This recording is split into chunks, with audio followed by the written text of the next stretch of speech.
وأشهد أن محمدا عبده ورسوله صلى الله عليه وعلى آله وصحبه وسلم. اللهم صل على محمد وعلى آل محمد كما صليت على إبراهيم وعلى آل إبراهيم إنك حميد مجيد. اللهم بارك على محمد وعلى آل محمد كما باركت على إبراهيم وعلى آل إبراهيم إنك حميد مجيد. رب اشرح لي صدري ويسر لي أمري واحلل عقدة من لساني يفقه قولي. اللهم آت نفسي تقواها وزكها فأنت خير من زكاها. أما بعد، أعوذ بالله السميع العليم من الشيطان الرجيم من همزه ونفثه ونفثه. بسم الله الرحمن الرحيم. وقالوا لا تذرن آلهتكم ولا تذرن ودا ولا سواعا ولا يغوث ويعوق ونسرا وقد أضلوا كثيرا ولا تزد الظالمين إلا ضلالا. مما خطيئاتهم أغرقوا فأدخلوا نارا فلم يجدوا لهم من دون الله أنصارا.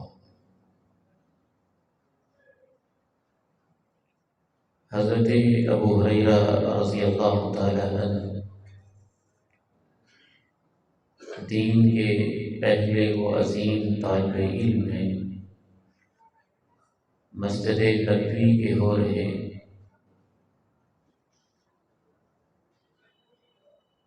جو کچھ ملتا اسی پر گزارا کرتے. جناب ابو ہریرہ رضی اللہ تعالیٰ عنہ کہتے ہیں، دین سیکھنے کے شوق میں میری یہ کیفیت تھی کہ بعض دفعہ تین دن مجھے کھانے کو کچھ نہیں ملتا تھا. طبیعت اتنی نڈھال ہو جاتی تھی کہ کمزوری کی وجہ سے میں نیچے گر پڑتا تھا، اور گرتے ہوئے بھی میری خواہش ہوتی تھی کہ میں اس راہ پہ گروں جہاں سے دونوں جہانوں کے سردار کب گزر ہوتا ہے کہ جاتے ہوئے بھی وہ کوئی بات کہیں تو ابو ہریرہ آپ کی حدیث سے محروم نہ رہے. حضرت جابر رضی اللہ عنہ صرف ایک حدیث کے لیے 1 مہینے کا سفر طے کرتے ہیں، اور 1 مہینے کا سفر طے کرنے کے لیے اسپیشلی علم کی خاطر باقاعدہ طور پر اونٹ خریدتے ہیں جو سفر کے قابل ہو. 1 مہینے کے سفر کے بعد جناب عبداللہ ابن انیس کے دروازے پہ پہنچتے ہیں، دستک دیتے ہیں. من بالباب، دروازے پہ کون؟ کہا جابر ابن عبداللہ کے بیٹے. جی عبداللہ کا بیٹا. مدینہ سے؟ جی مدینہ سے. یہ مدینہ سے چلے ہیں، 1 مہینے کا سفر طے کیا، باہر آئے، معاملہ کیا، کہا اتنا لمبا سفر کیا ہے؟ کہنے لگے ہاں، صرف ایک حدیث آپ سے سننے کے لیے سفر کیا ہے. مجھے ڈر لگتا تھا کہ کہیں پیغمبر کا صحابی جابر اس حدیث سے محروم ہو کے دنیا سے نہ چلا جائے. علم کا شوق اس امت کی گھٹی میں رکھا گیا تھا، خصوصاً دینی علم کا شوق، اس کا مطالعہ. آپ کو مبارک ہو کہ علم کی مجلس میں ہیں، تذکیر کی مجلس میں ہیں آپ، قرآن و حدیث کی مجلس میں ہیں آپ. رب کریم سے دعا ہے کہ اللہ ہماری مجلس کو اس مجلس میں شامل کر دے جس کے بارے میں حدیث میں آتا ہے فرشتے واپس جاتے ہیں، اللہ ان سے سوال و جواب کرتے ہیں اور آخر میں اللہ کہہ دیتے ہیں تم گواہ ہو جاؤ میں نے ان سب کو معاف کر دیا۔ اللہ مجھے اور آپ کو ان لوگوں میں شامل کر دے۔ اس دل میں اللہ تعالیٰ کی محبت نہیں آ سکتی، اللہ کی معرفت نہیں آ سکتی، کلمہ نہیں آ سکتا، کلمہ کی حقیقت نہیں آ سکتی جس دل میں شرک بھرا ہو، جس دل میں غیر اللہ کی محبت بھری، جس دل میں ادھر ادھر کے سجدے اور ادھر ادھر کی ٹھوکریں بھری، وہاں اللہ کی محبت کبھی نہیں آ سکتی ہے۔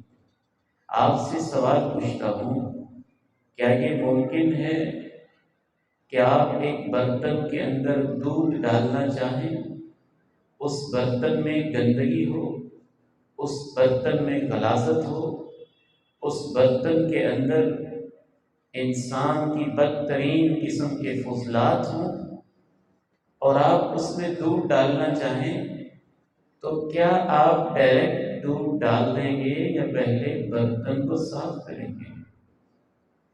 آپ کا چند روپوں کا دودھ اتنا قیمتی ہے کہ اس وقت تک برتن میں آپ ڈالتے نہیں، آپ کی سینسز، آپ کا شعور آپ کو بتاتا ہے کہ نہیں، پہلے برتن کو صاف کرنا ہوگا پھر ہی اس کے اندر دودھ آئے گا۔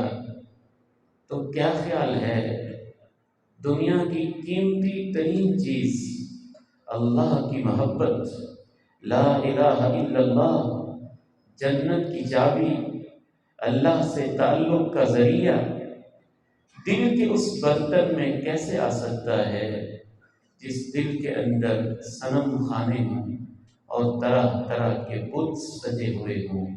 اس لیے پیغمبروں نے جب بھی لا الہ الا اللہ کی دعوت دی تو سب سے پہلے غیر اللہ کی نفی کی، پھر اللہ کے ساتھ جوڑا۔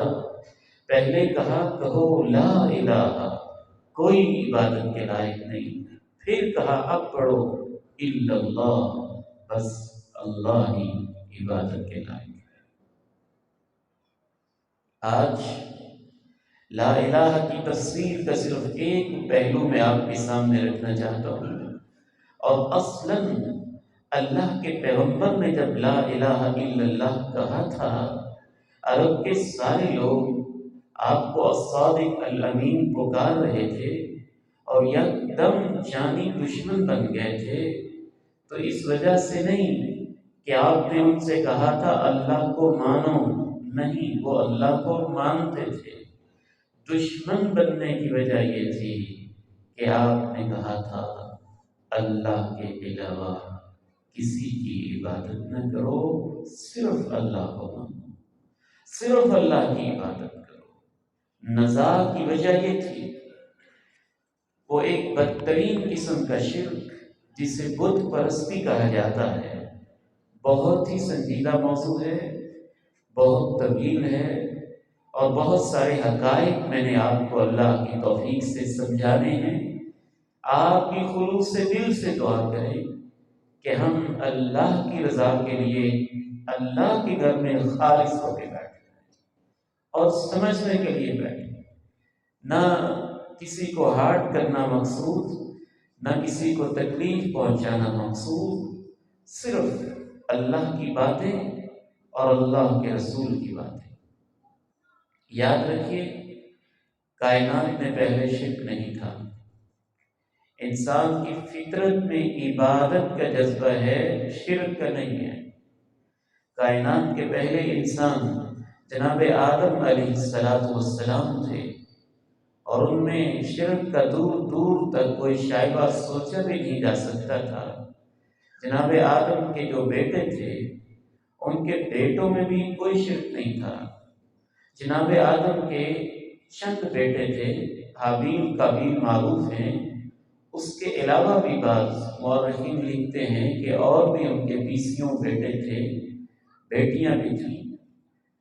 یہ وقت گزرتا گیا، انسانیت شرک سے پاک تھی، صرف اللہ کی عبادت ہو رہی تھی، انسان اللہ کے سامنے ہی سجدے کرتا تھا، جناب آدم کے پوتے یا پڑپوتے، یہاں تک جب بات پہنچی، بعض مورخین کہتے ہیں کہ یہ جناب شیس کے بیٹے تھے، بعض کہتے ہیں کہ نہیں، جناب شیس کے آگے کی نسل میں سے تھے، اور ان میں سب سے بڑا بزرگ نیک صالح متقی انسان، ان کا نام جناب بدھ تھا، جناب بدھ، ود بھی ہے۔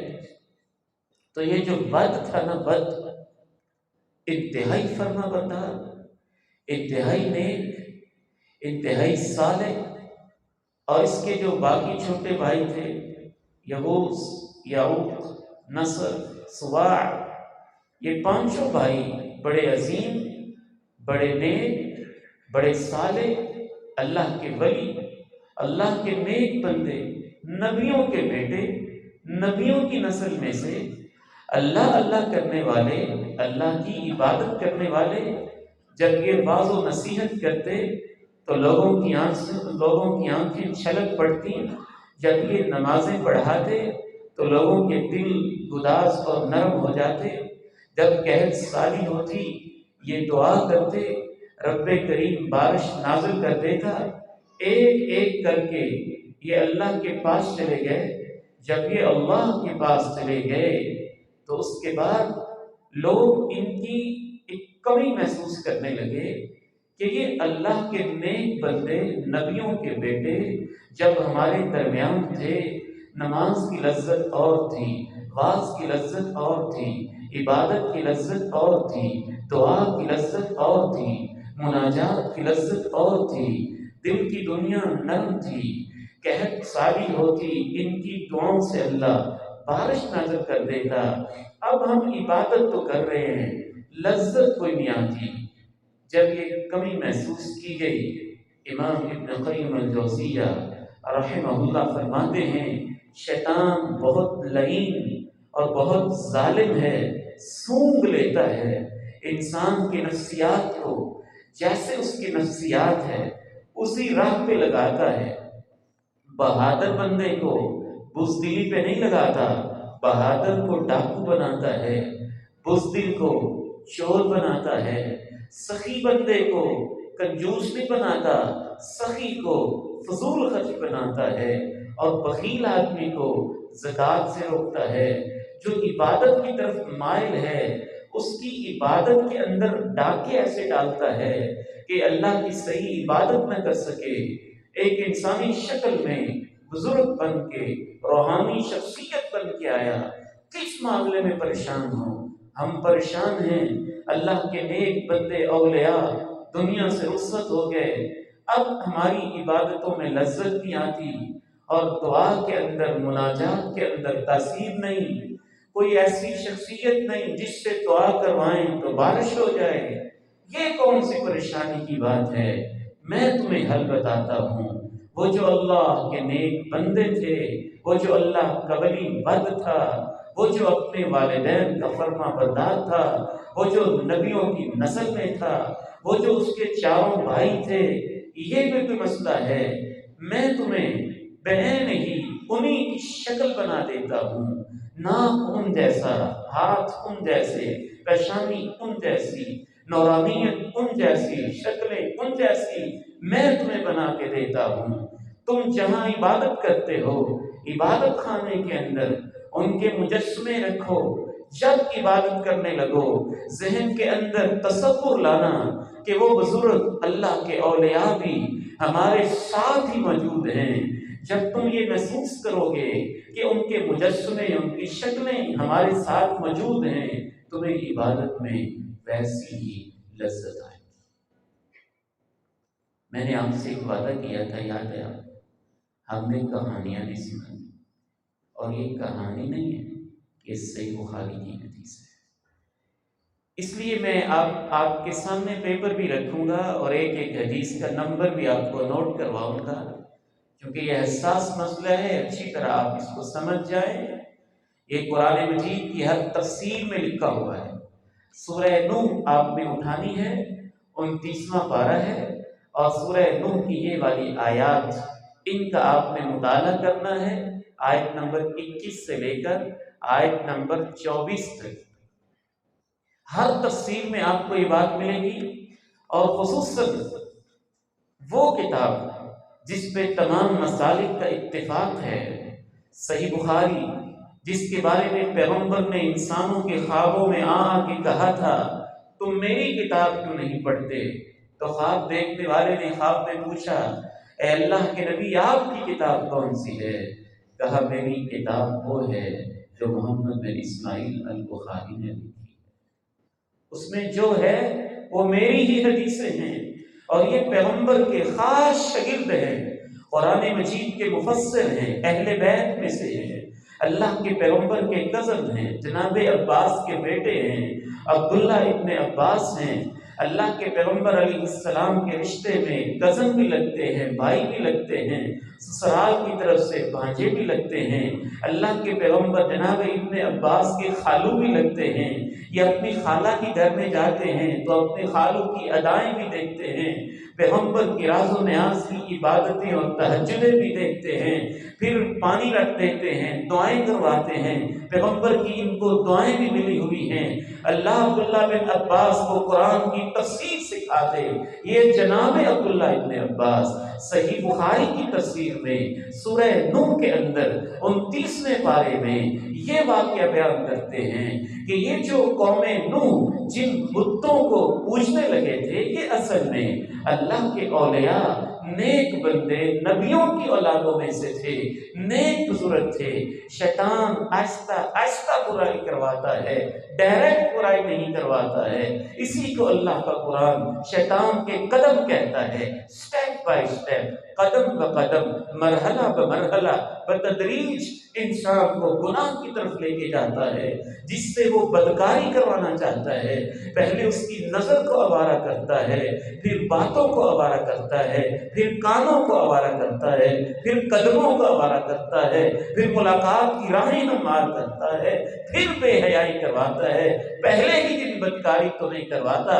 یہ کائنات کا سب سے بڑا جرم شرک ہونے جا رہا تھا، تو شیطان نے پہلے دن شرک تھوڑا کروانا تھا، اس نے کہا عبادت اللہ کی کرنی ہے، سجدے اللہ کو کرنے ہیں، رکوع اللہ کو کرنے ہیں، بس صرف یہ ہے کہ وہ اللہ کے ولی تھے، ان کی زندگیوں میں برکت تھی، اب وہ تو نہیں رہے تو ان کی شکلوں سے برکت لے لو، ان کے مجسمے میں تمہیں بنا دیتا ہوں، بس تم نے عبادت کرتے ہوئے پاس رکھ لینے، جب تم پاس رکھ لو گے تمہیں ان کی برکت ملے گی، عبادت اللہ کی ہوگی، نماز میں لذت آ جائے گی۔ وہ ایسے کرنے لگے، چند نسلیں ایسے کرتی رہی۔ صحیح بخاری ہی کی ایک حدیث سے یہ محسوس ہوتا ہے کہ کئی نسلوں تک ایسے ہی رہا، عبادت اللہ کی، سجدے اللہ کو، دعائیں اللہ سے، بس ان اولیاء اللہ کے مجسمے پاس پڑے ہوتے تھے، اور لوگ یہ فیل کرتے تھے کہ ان بزرگوں کی برکت ان کی شکلوں کے ذریعے سے اور ان کی مورتیوں کے ذریعے سے ہمیں حاصل ہو گئی۔ جناب عبداللہ ابن عباس رضی اللہ تعالیٰ عنہ ارشاد فرماتے ہیں، یہ نوٹ کر لیں، حدیث نمبر 4920 ہے صحیح بخاری میں، اس سے مستند کتاب قرآن کے بعد دنیا میں کوئی نہیں پائی جاتی۔ اگر قرآن ہمیں عبداللہ بن عباس سے سمجھ میں نہیں آئے گا تو اور کس سے سمجھے گا؟ جن کو اللہ کے پیغمبر نے دعائیں دی، تو جناب عبداللہ ابن عباس رضی اللہ تعالیٰ عنہ کے یہ الفاظ ہیں، فَفَعَلُوا، انہوں نے ایسے کیا، فَلَمْ تُعْبَدْ، ان کی عبادت نہیں ہوتی تھی، صرف مجسمے بڑے ہوتے تھے، عبادت اللہ کی ہوتی تھی۔ تشریحات میں یاد ہے کئی نسلوں تک ایسے ہی رہا، بعض روایات سے یہ محسوس ہوتا ہے کہ 7-8 نسلوں تک ایسے ہی ہوتا ہے، 7-8 نسلوں تک شرک نہیں ہوا، اللہ کی عبادت ہوتی رہی، مجسمے پاس پڑے رہے۔ جب 7-8 نسلیں گزر گئیں، علماء چلے گئے، علماء اس کائنات میں اللہ کی سب سے بڑی نعمت اور سب سے بڑا احسان ہوتے ہیں، سب سے بڑی نعمت، سب سے بڑا احسان ہوتے ہیں۔ امام احمد بن حنبل رحمہ اللہ فرماتے ہیں جس طرح انسانوں کو زندہ رہنے کے لیے کھانے اور پینے کی ضرورت ہے، اس سے زیادہ دلوں کی زندگی کے لیے علماء کی ضرورت ہے۔ جب ان کے علماء اٹھ گئے، جاہل لوگ آ گئے، اگلی نسلیں آئیں تو وہ آہستہ آہستہ ان بزرگوں کی تصویروں پہ ہاتھ پھیرنے لگے، چومنے لگے، چاٹنے لگے۔ جب اگلی نسلیں آئیں، شیطان پھر آیا، تم کس گمراہی کے اندر ہو، کیا اللہ کو سجدے اور کیا اللہ کی باتیں، تمہارے بزرگ جیسے اللہ کو سجدے کرتے تھے، یہ اللہ کے نیک بندوں کے مجسمے ہیں اور یہ پہنچی ہوئی ہستیاں ہیں، یہ نبیوں کے بیٹوں کی شکلیں ہیں، وہ ان سے بھی دعائیں کرتے تھے، ان سے بھی مانگا کرتے تھے۔ صحیح بخاری میں جناب عبداللہ ابن عباس فرماتے ہیں حتیٰ اذا ہلک اولئک، جب وہ پہلی نسلیں ختم ہو گئیں، وتنسق العلم، اور علم مٹ گیا، علماء ختم ہو گئے، عبیدت، تو ان مجسموں کی پوجا ہونے لگی۔ میں بڑا سوچتا تھا کہ انسان ہو کے بت کو پوجتا کیسے ہے؟ انسان ہو کے پتھر کے آگے ماتھا کیسے ٹیک لیتا ہوگا؟ قرآن کی تفسیر سے بات سمجھ میں آئی، جناب عبداللہ ابن عباس کی تشریح سے بات سمجھ میں آئی کہ ڈائریکٹ انسان نے پتھر کو نہیں پوجا، حقیقت میں تو اس نے یہی چاہا کہ میں اللہ کی عبادت کروں، لیکن شیطان اس کو ورغلا کے آہستہ آہستہ پھسلاتا گیا، بہلاتا گیا، غلط راہوں کی طرف چلاتا گیا، اور شیطان نے اللہ کو چیلنج کیا تھا، لَأَقْعُدَنَّ لَهُمْ صِرَاطَكَ الْمُسْتَقِيمَ۔ اللہ جو تیرا سیدھا راہ ہے تیری عبادت کا، میں گھات لگا کے بیٹھوں گا، تیرے بندوں کو تجھ تک نہیں پہنچنے، سب کو گمراہ کر دوں گا۔ لَآتِيَنَّهُم مِّن بَيْنِ أَيْدِيهِمْ، دائیں طرف سے آؤں گا، بائیں طرف سے آؤں گا، پیچھے سے آؤں گا، آگے سے آؤں گا، ہر طرف سے حملہ کروں گا، میں تیرے بندوں کو اچک لوں گا، تجھ تک نہیں پہنچتے ہوں گا، تیری راہ میں گھات لگا کے بیٹھ جاؤں گا۔ ڈاکو ہے وہ، سب سے قیمتی چیز انسان کے پاس سجدے ہی تو ہے، سب سے قیمتی چیز اللہ کا تعلق ہی تو ہے، سب سے قیمتی چیز اللہ کا پیار ہی تو ہے، سب سے قیمتی چیز اللہ کی محبت ہی تو ہے۔ رب ذوالجلال کی عزت کی قسم اٹھا کے کہتا ہوں، مجھے تو اللہ سے مانگنے میں وہ سکون ملتا ہے جو ماں کی گود میں نہیں ملتا ہے، جو باپ کی انگلی میں نہیں ملتا ہے، جو ماں کی چھاتی میں نہیں ملتا ہے، جو باپ کے کندھوں پہ نہیں ملتا ہے۔ سب سے پیارے تعلق پہ شیطان ڈاکہ نہ ڈالتا تو اور کیا کرتا؟ اس کا تو کام ہی یہ تھا۔ انسانیت اور آگے بڑھی، جناب نوح کو اللہ نے بھیجا کہ جاؤ ان کو سمجھاؤ یہ میرے بندے میری راہوں سے کیوں دور ہو رہے ہیں۔ پھر آہستہ آہستہ ان بتوں کے ساتھ وہاں کے وڈیروں کے مالی مفادات وابستہ ہو گئے، وہ جتھے بن گئے، ان کی سیاست، ان کی تجارت، ان کا کاروبار، ان کا بزنس ان بتوں کے ساتھ جب وابستہ ہو گیا تو آپ اندازہ کیجئے شیطان نے ان 9 نسلوں کے بعد 10 نسلوں کے بعد جناب نوح کا جب دور آیا تو اس قدر انسانیت کو بتوں کی عبادت پہ لگا دیا تھا کہ ان کے وڈیرے جمع ہو کے کہنے لگے یہ نوح کون ہوتا ہے، یہ جھوٹ بولتا ہے، یہ نوح کون ہوتا ہے، یہ ہمارے خلاف محاذ کھڑا کرتا ہے، یہ نوح کون ہوتا ہے، خبردار تم اس کی بات نہ سننا۔ ان وڈیروں نے اتنا ڈرایا، جناب نوح دور سے آ رہے ہوتے تو وہ سارے کے سارے کانوں میں انگلیاں ٹھونس لیتے، جناب نوح ان کو سمجھانے آ رہے ہوتے آؤ اللہ سے تعلق جوڑو، وہ اپنے کپڑے سمیٹتے وہاں سے کھڑے ہو کے بھاگ جاتے۔ جناب نوح اتنے مخلص انسان 950 سال تک آپ نہیں جانتے، تفسیر کی کتابیں بتاتی ہیں کہ جناب نوح کا نام تو عبد الغفار تھا، یہ روتے تھے اللہ تیرے بندے تجھے چھوڑ کے کہاں جا رہے ہیں؟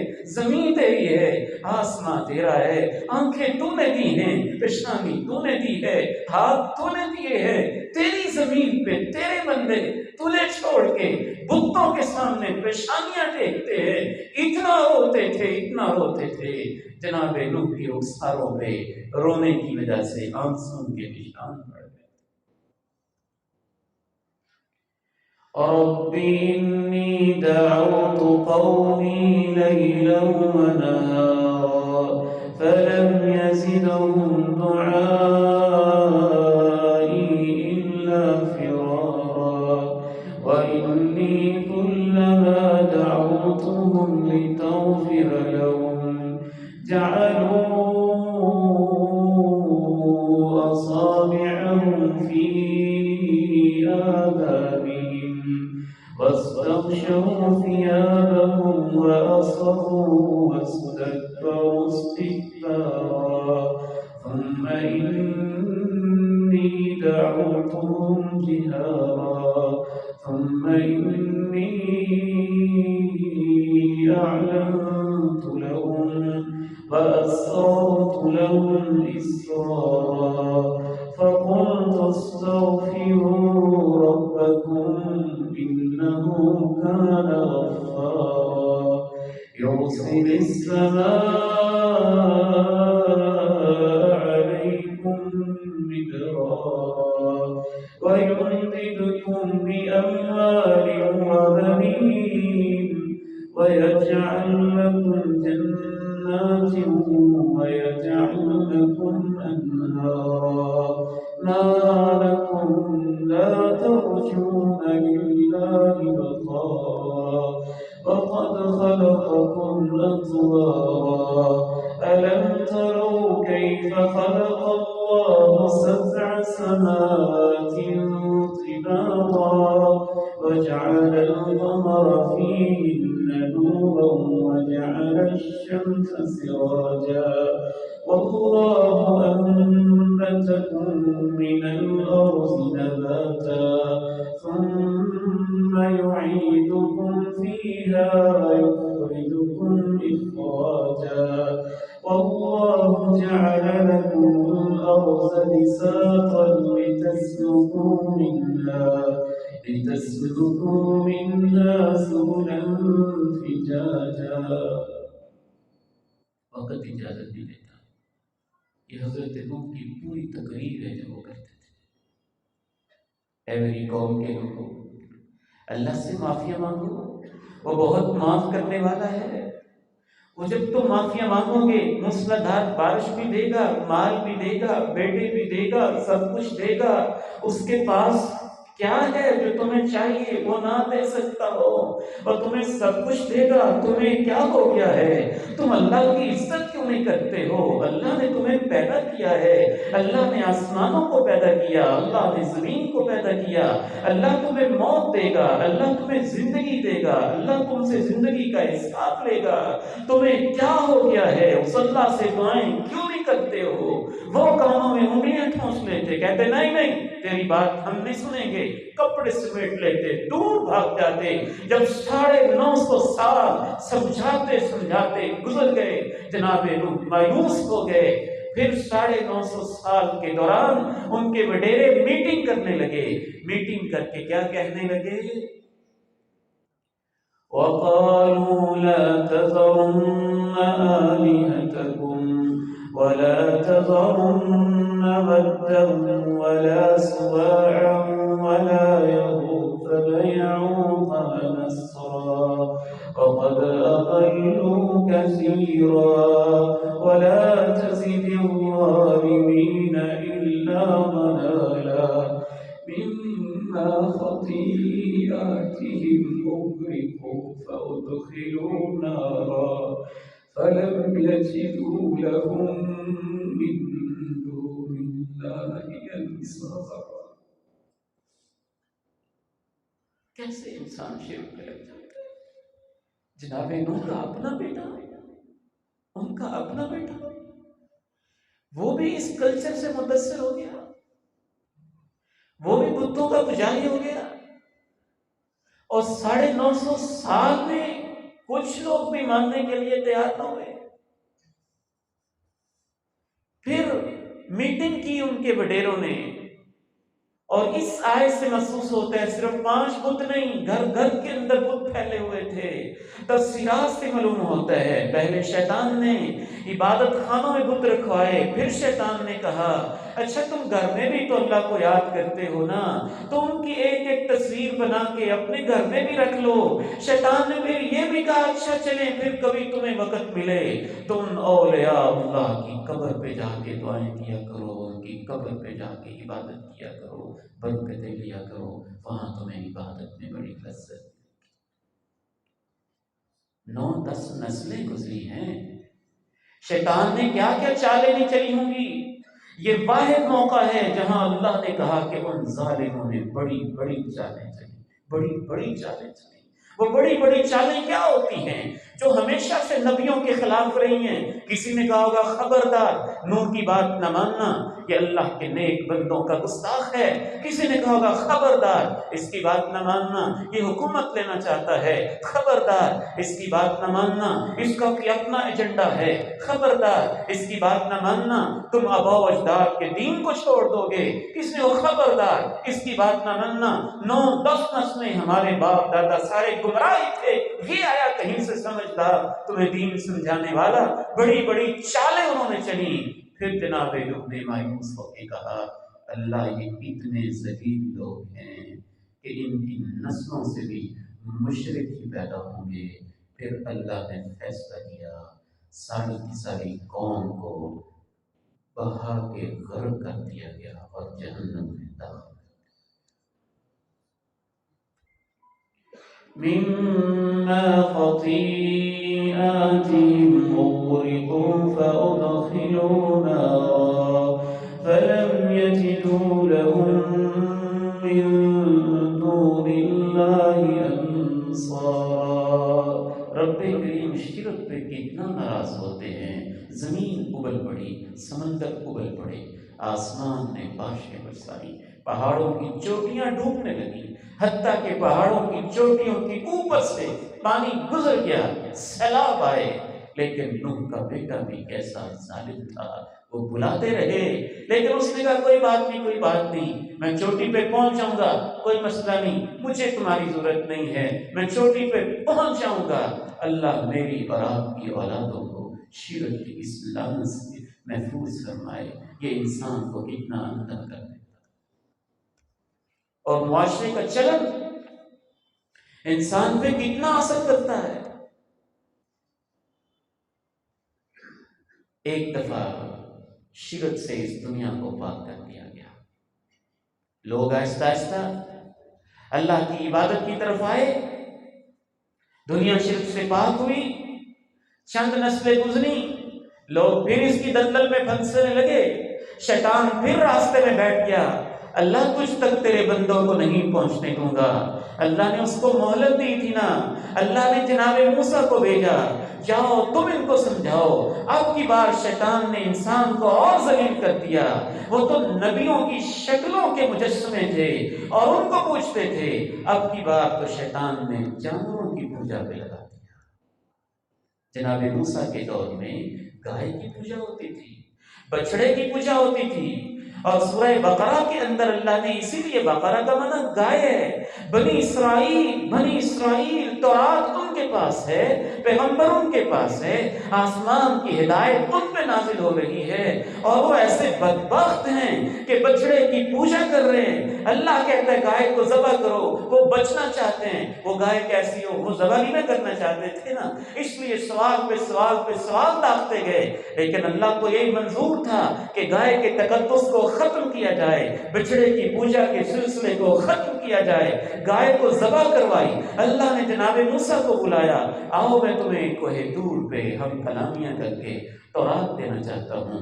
جناب موسیٰ اللہ سے ہم کلامیاں کرنے گئے، پیچھے جناب ہارون کو اپنا نائب بنا کے گئے، اور پیچھے سے اللہ کے پیغمبر موجود ہیں، جناب موسیٰ زندہ موجود ہیں، سلامت ہیں۔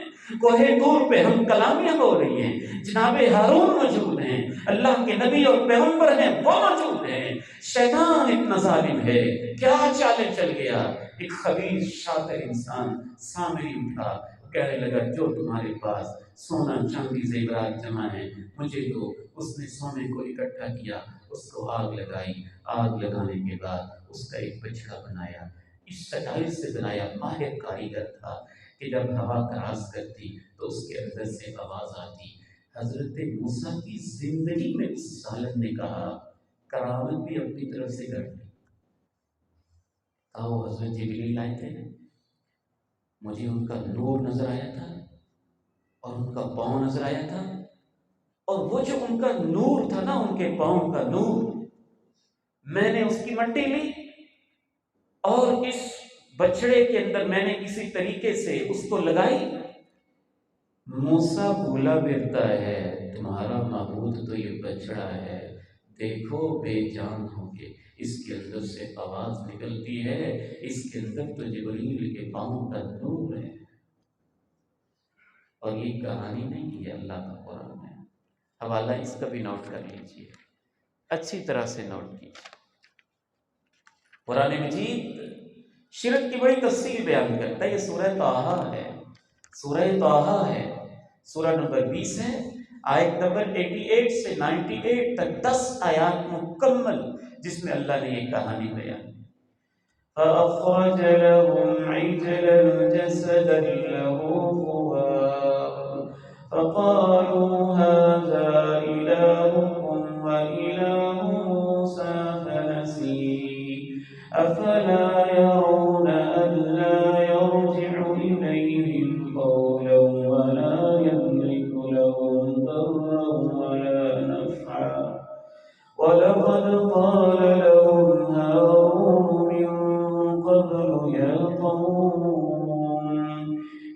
قَوْمِ إِنَّمَا فُتِنتُم بِهِ وَإِنَّ رَبَّكُمُ الرَّحْمَٰنُ فَاتَّبِعُونِي وَأَطِيعُوا أَمْرِي قَالُوا لَن نَّبْرَحَ عَلَيْهِ عَاكِفِينَ حَتَّىٰ يَرْجِعَ إِلَيْنَا مُوسَىٰ۔ اس نے سامری ان کے لیے ایک مجسمہ بچڑے کا بنایا، اس کے اندر سے ڈکارنے کی آواز آتی تھی، اور ان سب نے مل کے کہا یہ ہے تمہارا معبود، یہ ہے موسیٰ کا معبود۔ موسیٰ بھولا پھرتا ہے، پتہ نہیں کہاں جا رہا ہے۔ قرآن کے الفاظ ہے، کیا وہ اس بات پہ غور نہیں کرتے کہ اس بچڑے کے اندر سے اللہ دیکھیں لاجیکلی بھی انسان کو سمجھاتا ہے، کیا وہ اس بات پہ سوچتے کیوں نہیں کہ اس بچڑے کے اندر سے اگر آواز آتی ہے تو یہ پھر ان کی باتوں کا جواب بھی نہیں دیتا۔ اس شیطان نے ایک طرف لگا دیا، اس کے اندر سے آواز آتی، ہوا کی کراسیں ہوتی تھی، آواز آتی تھی، پھر اس نے کرامت کر لی، قبضت قبضۃ من اثر الرسول، میں نے نوری فرشتہ تھا، اس کے قدم سے میں نے ایک نور اٹھایا، نور کی مٹی اٹھائی، میں نے اس بچڑے کو لگایا، اس کے اندر روح آ گئی، یہ تمہارا معبود ہے، اس میں نور ہے، اس میں کیا ہے۔ اللہ کہتے ہیں وہ اس پہ کیوں نہیں سوچتے کہ اس کے اندر سے آواز اگر آتی ہے تو پھر ان سے باتیں کیوں نہیں کرتا، جو یہ باتیں کرتے ان کو جواب کیوں نہیں دیتا، صرف آواز ہی آتی ہے، جواب تو دے نہیں سکتا، مدد کر نہیں سکتا، نقصان کر نہیں سکتا۔ حضرت ہارون نے کہا میری قوم کے لوگوں یہ تم فتنے میں پڑ گئے ہو، تمہارا رب تو عرش والا رحمان ہے، میری بات مانو، میرے حکموں کے پیچھے چلو۔ انہوں نے کہا ہرگز نہیں، ہم تو اس کے مجاور بن کے بیٹھیں گے، تم جو مرضی کہو، موسیٰ آئیں گے تو پھر دیکھی جائے گی، جب تک وہ نہیں آتے ہم تو پوچھیں گے۔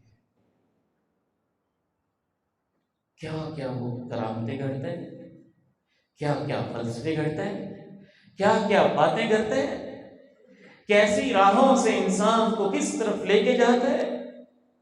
جناب عیسیٰ علیہ السلام تشریف لائے، بنی اسرائیل کو پیغمبر تبلیغ کرتے رہے، کچھ لوگ مانتے رہے، کچھ شرک پہ لگے رہے، انہوں نے نئے نئے انداز شرک کے گھڑ لیے۔ جناب عیسیٰ تشریف لائے، پھر اللہ نے ان کو بھیجا کہ چلیں آپ جا کے لوگوں کو سمجھائیں کہ اللہ کے ساتھ شرک نہ کیا کریں۔ ان ظالم عیسائیوں نے تو اس حد تک شرک کی نئی نئی چیزیں ایجاد کر دی کہ انہوں نے اللہ کے پیغمبر علیہ السلام جناب عیسیٰ کے ساتھ ایک عورت ذات، ایک دیوی، ان کی والدہ محترمہ سیدہ مریم کی بھی مجسمے اور ان کی بھی مورتیاں بنا کے دونوں کی عبادت پہ لگا دی۔ اور یہ بھی اللہ کا قرآن کہتا ہے، اور اللہ کا قرآن یہ بھی کہتا ہے کہ قیامت کا دن ہوگا، اللہ کی عدالت ہوگی، اللہ اپنے جلال و جبروت کے ساتھ میدان محشر میں تشریف لائیں گے، جناب عیسیٰ کو اپنی عدالت میں کھڑا کریں گے، کھڑا کر کے پوچھیں گے انت قلت للناس اتخذونی وامي الہین من دون اللہ، اے عیسیٰ کیا آپ نے ان عیسائیوں کو کہا تھا کہ مجھے چھوڑ کے میرے علاوہ تجھ سے اور تیری ماں سے ان کی عبادت کرتے ہوئے ان کو معبود بنا لیں؟ کہ آپ نے کہا تھا۔ بہت سارے لوگ انسانوں کو گمراہ کرنے کے لیے طرح طرح کی باتیں گھڑتے ہیں، طرح طرح کے افسانے، طرح طرح کے کہانیاں۔ تو شرک کی تاریخ جناب عیسیٰ علیہ السلام جو لوگوں کو اللہ سے جوڑنے آئے، انہی کے مجسمے بنا کے انہی کو لوگوں نے معبود بنا لیا اور ان سے مناجاتیں ہونے لگیں، دعائیں ہونے لگیں۔ آخر میں ہم بڑھتے ہیں مشرکین عرب کی طرف۔ اللہ کے پیغمبر علیہ السلام کا جب دور آیا، یہ حیران کن بات ہے،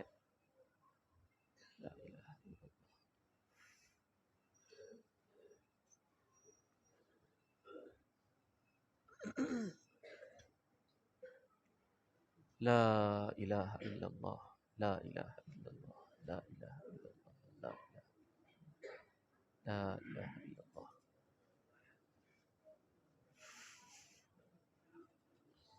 لا الہ الا اللہ، اللہ لا شریک له شيء۔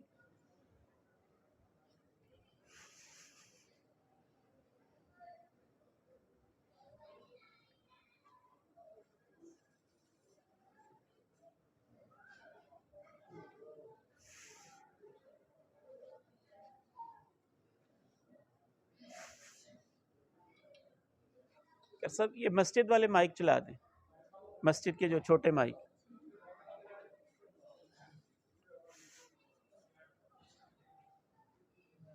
لا الہ الا اللہ۔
جنریٹر نہیں چل رہا ہوگا۔ جی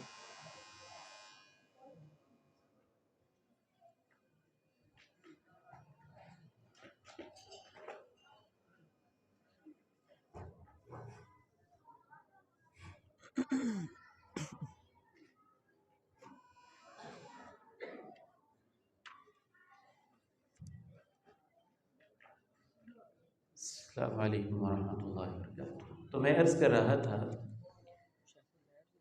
کہ بات کو مختصر کرتے ہوئے مشرکین عرب کی طرف ہم بڑھتے ہیں۔ اللہ کے پیارے نبی علیہ السلام جب تشریف لائے تو آپ یہ سن کر حیران ہوں گے کہ جو مکہ کے مشرکین تھے، نبی علیہ السلام کے ساتھ ان کا ایک تعلق بھی تھا، اور شیطان انسانیت کو اس لیول پہ لے آیا آہستہ آہستہ نیچے گراتے گراتے کہ اللہ کے پیغمبر کے عہد مبارک میں جناب ابراہیم جو توحید والے تھے اور جو بت شکن تھے، اور جنہوں نے اپنے دور کے اندر بڑی بڑی مخالفتیں مول لے کے بتوں کو توڑا تھا، جنہوں نے اپنے باپ آزر کے گھر کو چھوڑا تھا، جو کہ اپنے دور کا چیف سیکرٹری تھا اور بت بنانا اس کا بزنس تھا، بت اس کی انڈسٹری تھی، جناب ابراہیم نے یہ سب کچھ، یہ عہدے، یہ بزنس، یہ کاروبار، یہ باپ سب چھوڑ کے ایک اللہ واحد کی عبادت کے لیے خانہ کعبہ کی تعمیر نو کی تھی۔ شیطان نے انسانیت کو اس حد تک نیچے گرا دیا کہ توحید کے مرکز میں خانہ کعبہ میں اللہ کے پیغمبر کے دور میں صحیح بخاری کی حدیث کے مطابق 360 بت رکھے ہوئے تھے۔ یعنی وہ جو توحید کا مرکز تھا وہاں پر ہی اس نے بتوں کا چلن اور بتوں کا رواج عام کر دیا۔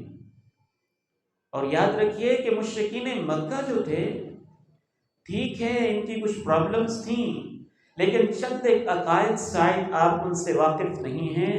سورہ عنکبوت ہے، قرآن مجید کی سورہ عنکبوت آیت نمبر 61 سے 64 میں اللہ تعالیٰ نے ان کے یہ عقائد بیان کیے ہیں۔ وہ اللہ کو خالق مانتے تھے، وہ سورج چاند کا خالق بھی اللہ کو مانتے تھے، وہ رزق کے اوپر اختیارات بھی اللہ ہی کے مانتے تھے، اور اسی طرح سے وہ یہ بھی کہتے تھے کہ ہم تو ابراہیم کو ماننے والے ہیں۔ کہتے تھے ہم ابراہیم کو ماننے والے، خانہ کعبہ کے متولی تھے وہ لوگ۔ خانہ کعبہ کی عمارت انہوں نے عصر نو جب بنائی، باقاعدہ میٹنگ کی کہ اس میں حلال مال لگانا ہے، اور اپنے حلال مال سے انہوں نے بیت اللہ کی تعمیر کی، خانہ کعبہ کی تعمیر کی۔ خانہ کعبہ کا بلکہ وہ حج بھی کرتے تھے، اور حج کے اندر تلبیہ بھی پڑھتے تھے، اور صحیح مسلم کی حدیث نمبر 1185 کے اندر یہ وضاحت موجود ہے کہ اپنے تلبیہ کے اندر وہ کہتے بھی تھے لبیک اللہم لبیک لبیک لا شریک لک لبیک، اے اللہ ہم حاضر ہیں تیرا کوئی شریک نہیں ہے، الا شریکن، ہاں ایک دو تیرے ایک شریک ہے، تملکہ وما ملکا، تو نے اس کو اختیارات دیے۔ وہی ذاتی اور عطائی کا مسئلہ جس کو آج کے دور میں ذاتی اور عطائی کہا جاتا ہے، تو مشرکین مکہ کیا کہتے تھے؟ الا شریکن تملکہ وما ملکا، ایک تیرا شریک ہے وہ بھی تیرے متحد ہی ہے، وہ تیرے متحد ہے، اس کو اختیارات تو نے دیے ہوئے ہیں۔ یہ صحیح مسلم کی حدیث نمبر 1185 ہے۔ بیت اللہ کا حج کرتے تھے، وہ جال کی خدمت کرتے تھے، ان کو پانی پلاتے تھے، صفا مروہ کی سعی کرتے تھے، مینا کے اندر قیام کرتے تھے، ہاں میدان عرفات میں حدود حرم سے باہر نہیں جاتے تھے، کہتے ہم حرم کے متولی ہیں، ہم حرم کو چھوڑ کے حرم سے باہر کیوں جائیں؟ بلکہ صرف یہی نہیں، وہ کہتے تھے اصل ابراہیم کے دین کے ماننے والے ہم ہیں، اور جب اللہ کے پیغمبر علیہ السلام نے لا الہ الا اللہ کہا تو انہوں نے یہ تاریخی لفظ اپنی طرف سے بولے تھے کہ آج ہمارا بھتیجا بے دین ہو گیا ہے، اس نے ابراہیم کے دین کو چھوڑ دیا۔ صحابی کا ہی معنی ہوتا ہے دین کو چھوڑ دینا۔ اور کس طرح سے شیطان گمراہ کرتا ہے، اس بات کو انہوں نے اتنا معروف کیا کہ اللہ کے پیغمبر علیہ السلام نے ابراہیم کے دین کو چھوڑ دیا ہے، ہمارے آباء و اجداد کے دین کو چھوڑ دیا ہے۔ اس بات کو انہوں نے بڑا مشہور و معروف کر دیا۔ 3 بنیادی چیزیں وہ کہتے تھے۔ پہلی بات وہ یہ کہتے تھے کہ جن بتوں کو ہم پوجتے ہیں نا، اصل میں ان کو اختیارات اللہ کی طرف سے ملے ہوئے ہیں، ان کے بت بھی قوم نوح والے ہی تھے، نام بھی وہی تھے، اور یہ بھی صحیح بخاری کی 2 حدیث میں نے پہلے پیش کی، اس میں لکھا ہوا ہے اللہ کے پیغمبر کے عظیم گھرانے کے عظیم فرد جناب عباس کے بیٹے عبداللہ ابن عباس روایت کرتے ہیں سورہ نوح کی تفسیر میں کہ وہی قوم نوح کے نام والے ہی انہوں نے بت رکھے تھے۔ حافظ ابن حجر رحمہ اللہ نے اس کی وضاحت میں لکھا ہے، لگتا یوں ہے کہ وہ بت جو قوم نوح کے تھے وہ ہندوستان میں کسی ذریعے سے انہی ناموں کے ساتھ ظاہر گھر گھر میں پھیل گئے تھے کسی نہ کسی طریقے سے۔ بعض روایات میں یہ آتا ہے کہ جب سیلاب آیا تو شیطان نے چند بت اپنے پاس محفوظ کر لیے اور ان بتوں کو سائڈ پہ کر کے وہی ہندوستان کے لوگوں کے اندر بھیجے۔ وہاں بت پرستی شروع ہوئی۔ عربوں کا اور ہندوؤں کا آپس میں پرانا تعلق تھا، بلکہ ہماری جو دیار کی لکڑی ہے یہ عرب کے اندر امپورٹ ہوتی تھی، عرب کی چیزیں یہاں ہند میں آتی تھی، ان کے پرانے تعلق تھے۔ حافظ ابن حجر لکھتے ہیں کہ یہاں کے وہ بت عرب کے اندر پہنچے، وہی قوم نوح والے ہی نام تھے، وہی بت تھے، وہی شکلیں تھیں، وہی عقیدے تھے۔ تو عرب کے لوگ بھی ان بتوں کو پوچھنے لگے، وہ اللہ کو مانتے تھے، حج بھی کرتے تھے، حاجیوں کی خدمت بھی کرتے تھے، اور یہ بھی کہتے تھے اختیارات کا مالک اللہ ہے، ان کو اس نے کچھ اختیارات دے دیے ہیں، اور یہ کہتے تھے ہم تو ان کو سفارشی بناتے ہیں اس لیے کہ اللہ کے ہماری سفارش کریں گے، اور یہ بھی کہتے تھے کہ اصل میں تو ہم صرف اور صرف ان کا ایک وسیلہ پکڑتے ہیں، عبادت تو ہم اللہ ہی کی کرتے ہیں۔ یہاں سے آپ کو یہ بات سمجھ میں آ جائے گی کہ اللہ کے پیغمبر نے اپنی دعوت کا آغاز لا الہ الا اللہ سے کیوں کیا؟ یہ اللہ کو ماننے کا مسئلہ تو تھا ہی نہیں۔ ہر دور کے اندر انسان اللہ کو مانتے آئے ہیں۔ یہ تو آج کے دور میں چند انسان کوئی سے پل نفسیاتی مریض ہیں، یا آج بے دینی کی ہوا اتنی ہے کہ اللہ کا انکار کرنے لگے ہیں، یا ہر دور میں 1% بھی نہیں ہوں گے اللہ کا انکار کرنے والے۔ ہر دور کا اصل مسئلہ یہ رہا ہے کہ عبادت کرنا انسان کی فطرت میں ہے، لیکن شیطان چاہتا ہے کہ یہ اللہ کا بندہ براہ راست اللہ کے سامنے سجدہ نہ کرنے والا۔ میں اس کے درمیان میں اس کے سجدے کو چھوڑوں، اس کی عبادتیں، اس کی نیازیں، اس کی منتیں، اس کے صدقات، اس کی دعائیں، میں اللہ کی راہ میں ڈاکو بن کے بیٹھ جاؤں، اس کا تعلق اللہ سے قائم نہ ہو سکے۔ نبی علیہ الصلوۃ والسلام وفات پا رہے ہیں۔ وفات سے پہلے ہی اللہ نے مکہ کو فتح نصیب فرمائی، مکہ فتح ہوا۔ آپ خانہ کعبہ میں داخل ہوئے۔ خانہ کعبہ میں جب داخل ہوئے، اللہ اکبر، کیسے کیسے حوالے ہیں، اور اللہ کا کرم کیسا ہے کہ توحید کے سارے مسئلے قرآن سے حل ہو رہے ہیں، صحیح بخاری سے حل ہو رہے ہیں، صحیح مسلم سے حل ہو رہے ہیں۔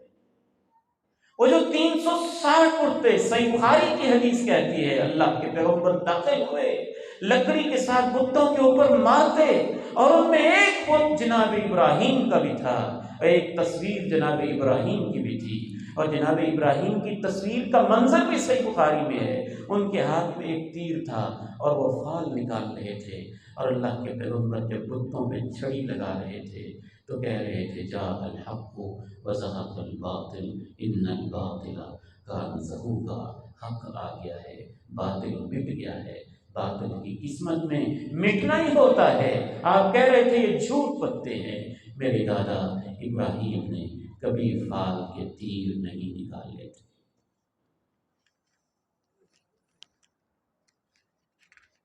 پھر آپ نے اہتمام کیا۔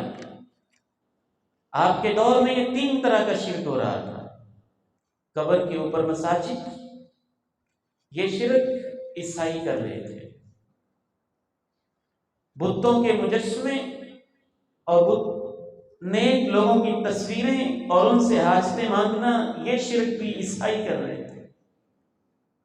عزیر کو اللہ کا بیٹا کہنا، یہودی شرک کر رہے تھے۔ جناب عیسیٰ کو عیسائیوں کے 3 فرقے تھے، کچھ کہتے تھے وہی اللہ ہیں، ان کے اندر اللہ حلول کر گیا ہے، کچھ یہ کہتے تھے وہ اللہ کے بیٹے ہیں، کچھ کہتے تھے وہ اللہ کا تیسرا حصہ ہے، اور تینوں فرقوں کا قرآن مجید میں تذکرہ موجود ہے۔ یہ 3 طرح کے عقائد تھے، اور وہ لوگ بھی اولیاء اللہ اور اللہ کے انبیاء اور نیک بندوں کی قبروں کو سجدہ کرنا، ان کی طرف رخ کرنا، ان سے دعائیں کرنا، عیسائی اس شرک کے اندر مبتلا تھے۔ مشرکین مکہ براہ راست بتوں کو پوچھنا اور یہ کہنا کہ یہ اللہ کے ہماری سفارشی ہیں، وہ اس شرک کے اندر مبتلا تھے۔ اللہ کے پیارے نبی علیہ السلام نے بتوں کو توڑا، اور کچھ بت اتنے دو ہیکل اور بڑے بڑے تھے کہ ان کی طرف صحابہ کو بھیجا، اور سب سے بڑا بت جو تھا اس کو توڑنے کے لیے اللہ کے رسول نے اپنے ایک شیر اور اللہ کے شیر اور اہل بیت کے عظیم فرد جناب علی مرتضیٰ رضی اللہ عنہ کو بھیجا۔ کیا حکمتیں ہوتی ہیں اللہ کی، جن کے نام پہ لوگوں نے شرک کرنا تھا اللہ نے انہیں کو بھجوایا۔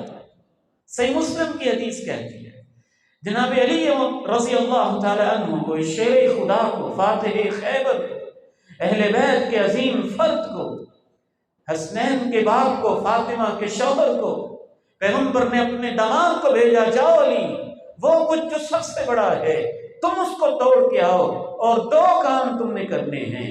ایک کام یہ کرنا ہے جو بت نظر آئے اس کو توڑ دینا ہے، اور جس قبر کے اوپر بھی مزار اور قبہ بنا ہو اس قبر کو چھوٹا کر کے باقی قبروں کے برابر کر دیں۔ یہ صحیح مسلم کی حدیث ہے، حدیث نمبر 969۔ جناب علی نے اپنے دور کے اندر پھر ایسے کیا کہ جو بت رہتے تھے، ابو الحیاج الاسدی کہتے ہیں، تابعی کہتے ہیں کہ جناب علی نے مجھ سے کہا میں تمہیں اس کام پہ بھیجتا ہوں جس کام پہ مجھے اللہ کے پیغمبر نے بھیجا تھا۔ اسلامی خلافت بڑی وسیع ہو چکی ہے، ممکن ہے کسی خطے کے اندر کہیں کوئی مرتد ہو گئے ہو یا کہیں کوئی بت موجود ہو، تو اس بت کو توڑنا ہے، اور دوسرا کام یہ کرنا ہے جہاں کہیں کسی قبر کے اوپر کوئی اونچا قبہ بنا ہوا ہو اس اونچی قبر کو برابر کر دینا ہے باقی قبروں کے۔ یہ بھی صحیح مسلم کی حدیث نمبر 969 ہے۔ شرک کا خاتمہ ہوا۔ اللہ کے پیارے نبی علیہ السلام جب رب کے پاس جا رہے تھے، صحیح بخاری صحیح مسلم کی کتنی احادیث بتاتی ہیں، وقت کی اجازت نہیں دیتا کہ میں ان میں سے ایک ایک کے حوالے پیش کروں۔ آپ کم از کم یہ دیکھ لیں، صحیح بخاری کی حدیث نمبر 427، حدیث بخاری کی حدیث نمبر 437، 435، 436، ان سب کو جمع کیا جائے تو یہ محسوس ہوتا ہے اللہ کے پیارے نبی علیہ السلام جب رب کے پاس جا رہے تھے، چادر مبارک اوپر اوڑھی ہوئی تھی، جب گھبراہٹ ہوتی چادر پیچھے ہٹا دیتے، آپ کہتے اللہ یہودیوں اور عیسائیوں پہ لعنت کرے، یہ اپنے نبیوں کی قبروں کو سجدہ گاہ بناتے تھے، اللہ تو ان کو تباہ کرتے ان پہ لعنت۔ پھر آپ کہتے ہو میری امت کے لوگوں، او میری امت کے لوگوں، میری قبر کو سجدہ گاہ مت بنانا۔ پھر کبھی آپ اللہ سے دعا کرتے، اللہ میں تجھ سے دعا کرتا ہوں میری قبر کو بت نہ بننے دینا۔ یہ جناب جندب کہتے ہیں اللہ کے پیغمبر سے میں نے آپ کی وفات سے 5 دن پہلے یہ الفاظ سنے تھے۔ ہماری ماں جی عائشہ، ہماری ماں جی ام سلمہ، جناب عبداللہ ابن عباس، اہل بیت کے مقدس گھرانے کے یہ سارے افراد جو وفات کے وقت پاس تھے، سب بیان کرتے ہیں کہ اللہ کے پیارے نبی یہ کہتے کہتے آخری لمحات میں بھی یہ کہہ رہے تھے یہودیوں عیسائیوں پہ اللہ کی لعنت، وہ اپنے نبیوں اور نیک لوگوں کی قبروں کو سجدہ گاہ بنا لیتے تھے۔ عیسائیوں کے پاس تو حضرت عیسیٰ کے بعد کوئی نبی آیا ہی نہیں تھا، وہ ولیوں کی قبروں کو سجدہ گاہ بناتے تھے۔ یہودیوں کے پاس بہت سارے نبی آئے تھے، وہ انبیاء کی قبروں کو سجدہ گاہ بناتے تھے۔ تو آپ دونوں کو جمع کر کے کبھی کہتے یہ اپنے نبیوں کو اور نیک لوگوں اولیاء کی قبروں کو سجدہ گاہ بناتے تھے، اللہ تو ان پہ لعنت کر دے۔ اور یہ صحابہ کہتے ہیں آپ کے کہنے کا مقصد یہ تھا، آپ اپنی امت کو ڈراتے تھے کہ تم ایسے نہ کرنا۔ 300 سال تک اللہ کے پیغمبر کی وفات کے بعد ہماری اسلامی تاریخ میں کوئی مزار نہیں تھا، کسی اللہ کے نیک ولی کی قبر کے اوپر کوئی قبہ نہیں تھا۔ پوری 300 سال کی تاریخ میں دنیا کا کوئی شخص یہ ثابت نہیں کر سکتا۔ اللہ کے پیغمبر نے صحابہ کی تربیت ہی ایسی کی تھی، بلکہ مصنف ابن ابی شیبہ کی ایک حدیث سے پتہ چلتا ہے جناب عمر کے دور میں جب تستر فتح ہوا ایران کا علاقہ، تو جب ہرمزان جو بادشاہ تھا اس کے خزانے کو کھولا گیا تو اس کے خزانے میں بہت ساری چیزیں تھیں، اور اس کے اندر اللہ کے ایک نبی کی قبر اور ان کی لاش مبارک بھی تھی، بالکل محفوظ۔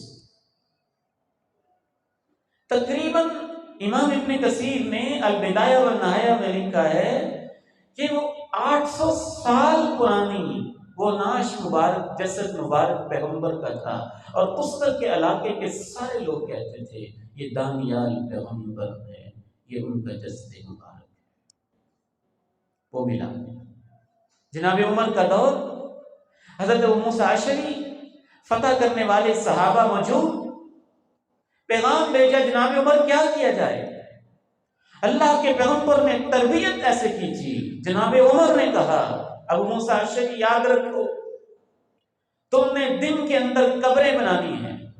جناب موسیٰ نے 13 قبریں بنائی، 13 قبریں، 1 2 3 4 6 7 8 13 پوری قبریں بنائی، اور رات کے وقت حضرت دانیال علیہ السلام کی جسد مبارک کو کسی ایک قبر کے اندر دفن کر کے سب کے اوپر مٹی ڈال دی، تاکہ لوگوں کو پتہ ہی نہ چلے پیغمبر کی قبر کون سی ہے،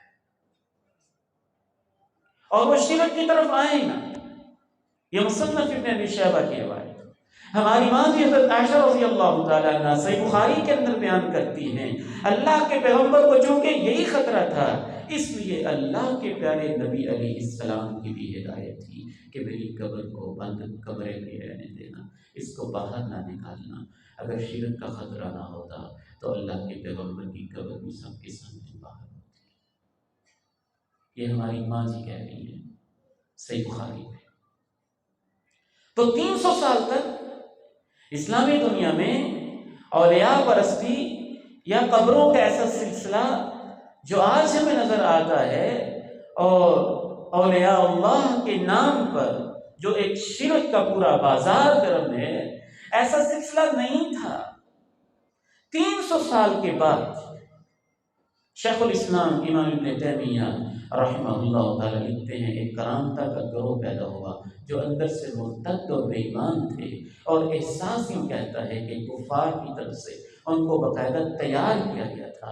انہوں نے مختلف ہیلوں بہانوں سے مسلمانوں کے بادشاہوں میں اور ان کے گھروں اور ان کے حرم کے اندر عیسائی عورتیں، یہودی عورتیں داخل کر دی، اور وہ قبروں کی پجاری عورتیں تھیں، اور انہوں نے اپنے بادشاہوں پہ اپنے بیٹے کی فرمائش کے اوپر سب سے پہلے تقریباً 288 ہجری کے اندر ایک بادشاہ کی بیوی نے کہا میرا بیٹا فوت ہوا ہے، میں چاہتی ہوں کہ اس کی قبر کے اوپر ایک کوبہ بنایا جائے اور اس کو پختہ بنایا جائے، لوگ آیا کریں، اس کے اوپر دعا کیا کریں۔ ہماری اسلامی تاریخ میں ایک عیسائی عورت کے کہنے پہ سب سے پہلے وہ کوبہ بنا۔ یاد رکھیے میرے بھائیوں، اللہ کے ساتھ رشتہ بڑی عظیم نعمت ہے، اللہ کے ساتھ تعلق بڑی عظیم نعمت ہے۔ اس میں پھر کیا کیا قباحتیں ہو رہی ہیں، کیا کیا مسائل ہو رہے ہیں، وقت اجازت نہیں دیتا کہ میں اس کی تفصیل کے اندر جاؤں، لیکن ایک دو چیزیں پھر بھی میں آپ کے سامنے ضرور واضح کرنا چاہتا ہوں اور کچھ کھل کے آپ کے سامنے رکھ دینا چاہتا ہوں۔ امام ابن قیم الجوزیہ رحمہ اللہ کی عظیم کتاب ہے اغاثۃ اللحفاظ من مصائد الشیطان، کہ شیطان کیسے شکار کرتا ہے۔ اس کے اندر وہ لکھتے ہیں کہ اس امت کے لوگوں کو اللہ نے قبروں کی پوجا پہ اتنا لگا دیا کہ وہ قبروں کی پوجا کی وجہ سے اللہ کی مسجدوں اور حتیٰ کے بعض اللہ کے گھر خانہ کعبہ سے بھی دور ہو گئے۔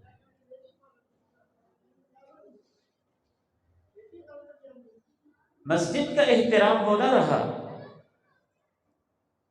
جو ان کے نزدیک ایک جگہ کے اوپر ایک مخصوص خطے کا احترام ہے، حرم کی طرح اس کو بنا دیا گیا۔ دوسری چیزیں لکھتے ہیں کہ وہ اس طرح سے مسلمان، شیطان نے بعض لوگوں کو ایسا گمراہ کیا، جاہل لوگوں کو، کہ وہ اللہ کے سامنے مسجد میں اتنا رو رو کے ماتھے نہیں ٹیکتے جتنا وہ قبر پہ ٹیکنے لگے۔ خانہ کعبہ کی طرف منہ کرنے کی بجائے، قبلہ کی طرف منہ کرنے کی بجائے وہ اس قبر کی طرف منہ کر کے اس کو قبلہ سمجھنے لگے۔ تیسرا پوائنٹ وہ لکھتے ہیں کہ اتنا رونے لگے کہ ان کے اوپر، قبر کے اوپر عبادت کرتے ہوئے غشی طاری ہونے لگی۔ چوتھا پوائنٹ وہ لکھتے ہیں کہ وہ ان سے براہ راست مدد بھی مانگنے لگے۔ چھٹا پوائنٹ لکھتے ہیں اس کے پاس نماز پڑھنے کو وہ سمجھنے لگے کہ خانہ کعبہ کے اندر نماز سے بھی افضل ہے۔ آٹھواں پوائنٹ وہ لکھتے ہیں جیسے خانہ کعبہ کے اوپر غلاف چڑھایا جاتا ہے وہ اس قبر کے اوپر غلاف چڑھانے لگے۔ نواں پوائنٹ وہ لکھتے ہیں کہ جیسے خانہ کعبہ کی حج کی جاتی ہے پھر باقاعدہ اس کا حج ہونے لگا، اور ایک ظالم شخص نے پوری کتاب لکھ دی کہ قبرستان کا حج اور قبر کا حج کیسے کیا جاتا ہے۔ اور 10واں پوائنٹ وہ یہاں تک لکھتے ہیں کہ جب قبر کا حج کر کے لوگ فارغ ہوئے تو ایک جاہل نے دوسرے جاہل سے کہا کہ جو میں نے بیت اللہ کا حج کیا ہے وہ مجھ سے لے لو اور قبر کا حج مجھے دے دو۔ اس نے کہا تم ایک حج کی بات کرتے ہو، تم زندگی کے سارے حج بیت اللہ کے دے دو، تمہیں اس قبر کا حج اس کے بدلے میں تمہیں نہیں۔ آج امت اس نہج پہ پہنچ گئی، اور اللہ کے پیارے نبی علیہ السلام نے ایک آخری بات بھی کہہ دی، اور یہ بھی صحیح بخاری ہی کی حدیث ہے کہ قیامت سے پہلے وہ دور بھی آئے گا جب امت کے لوگ بتوں کو براہ راست دوبارہ پوجنے لگیں گے، اور ڈر لگتا ہے کہ شاید اس دور کا آغاز ہونے والا ہے یا ہو چکا ہے۔ عرب علاقوں میں ہندوؤں کے مندر بن چکے ہیں، بت وہاں پہنچ چکے ہیں۔ آپ علیہ السلام نے یہاں تک کہا اللہ کی قسم ہے اس وقت تک قیامت قائم نہیں ہوگی جب تک وہ دور نہ آ جائے کہ لات اور عزا کے بت پوجنے لگیں گے۔ آپ نے کہا اس وقت تک قیامت قائم نہیں ہوگی حتیٰ کہ دوست قبیلے کی عورتیں جیسے اپنی سرینوں کو دور جاہلیت میں بتوں کے سامنے گھسیٹتی تھی اور ان کے طواف کرتی تھی، یہ ان کے طواف کرنے لگیں گی۔ اور یہ وہ دور ہوگا جب دنیا دوبارہ بت کے دور میں واپس چلی جائے گی اور اللہ کا نام بھول جائیں گے، لا الہ الا اللہ ختم ہو جائے گا، تو اللہ اس کائنات کو بھی ختم کر دے گا اور قیامت ایسے ہی لوگوں کے اوپر قائم ہوگی۔ آئیے اللہ کی محبت حاصل کرنے کے لیے اپنے دلوں سے ہر قسم کے بتوں کو نکالیں۔ ابھی تو ہم نکال نہیں پائے، ابھی لا الہ الا اللہ کی اور تشریح باقی ہے۔ اس کے علاوہ کیا کیا شرک کے انداز ہیں جن کے اوپر شیطان نے انسانوں کو لگایا، اور جس وجہ سے کلمے کی ترتیب یہ رکھی گئی کہ پہلے اس گند کو اپنے سینوں سے نکالو، لا الہ کوئی عبادت کے لائق نہیں، پھر تمہارا قبول ہوگا الا اللہ، صرف اللہ کی عبادت کے لائق ہے۔ وہ باقی انشاءاللہ کل ہم تفصیلات رکھیں گے، وقت تھوڑا سا آج زیادہ لگ گیا، موضوع کی حساسیت بھی ایسی تھی۔ ایک تو آپ کے لیے کھانے کا انتظام ہے، وہ آپ نے کھا کے جانا ہے، ہمارے میزبانوں کی دعوت قبول کرنی ہے، ایک تو یہ گزارش ہے آپ سے، بلکہ ان کو یاد نہیں رہا، ان کی طرف سے میں معذرت کرتا ہوں ہمارے بھائی کہ اشتہار پہ جنہوں نے کھانے کا لکھا تھا، مطلب تو یہ بنتا تھا کہ روزانہ کھانا ہوگا، تو شاید وہ غلطی سے لکھ بیٹھے، مشورہ بعد میں ہوا کہ مقامی ساتھی ہیں تو آج ان بھائیوں نے آپ کے لیے کچھ ریفریشمنٹ کا انتظام کیا، ان کی دعوت قبول کریں۔ اور یہ آپ کو ایک فارم دیا جا رہا ہے، اس فارم کے اوپر لکھا ہوا ہے آپ کا نام ہے، تعلیم ہے، کوالیفیکیشن ہے، آپ کو یہ کورس کیسا لگا ہے، اس کے بعد اپنے اندر آپ کیا چینج محسوس کرتے ہیں، موضوع کون سا آپ کو اچھا لگا ہے، کوئی غلط بات ہے، کون سی بات آپ کو غلط لگی ہے، صحیح نہیں لگی۔